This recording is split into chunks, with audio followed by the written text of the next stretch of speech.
Bonsoir Émilie, bonsoir à tous. Merci d'être notre invité ce soir. Vous êtes le commandant de la Légion étrangère, on vient de le voir. L'instant était hautement symbolique. Que représente ce moment pour la Légion ? Alors tout d'abord, permettez-moi de remercier le prince de son accueil et de nous avoir invités ici à la Principauté pour cette cérémonie qui représente le serment que font les légionnaires en revêtant leur képi blanc. Ils s'engagent à servir la France avec honneur et fidélité et à adopter leur nouvelle patrie qui est la France, alors qu'il y a un mois, 30 jours exactement, ils étaient civils. C'est la première fois que cette cérémonie des képis blancs se déroule en dehors de la France ? Alors oui, en dehors de la France, oui, et c'est la première fois à Monaco, effectivement. La musique de la Légion est déjà venue, mais c'est la première fois qu'une remise des képis blancs a lieu au pied du Palais Princier. Et c'est un grand honneur. Oui, qu'est-ce que cela représente pour vous ?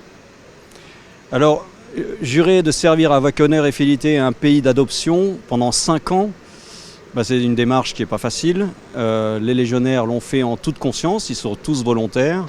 Et nous cherchons des endroits symboliques et marquants pour que à jamais cette remise de képis blancs soit gravée dans leur tête.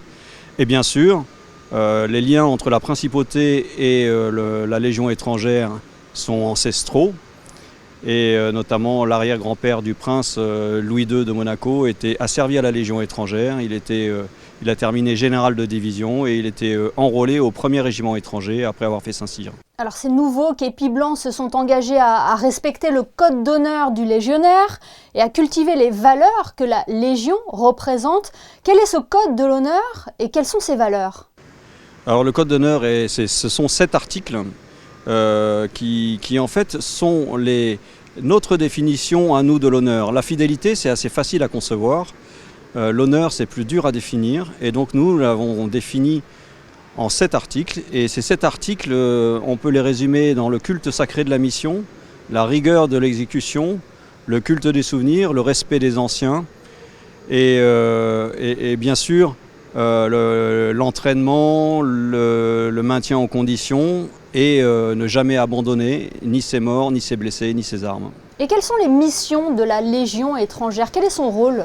Alors les missions de la Légion étrangère sont exactement les mêmes que celles de l'armée de terre.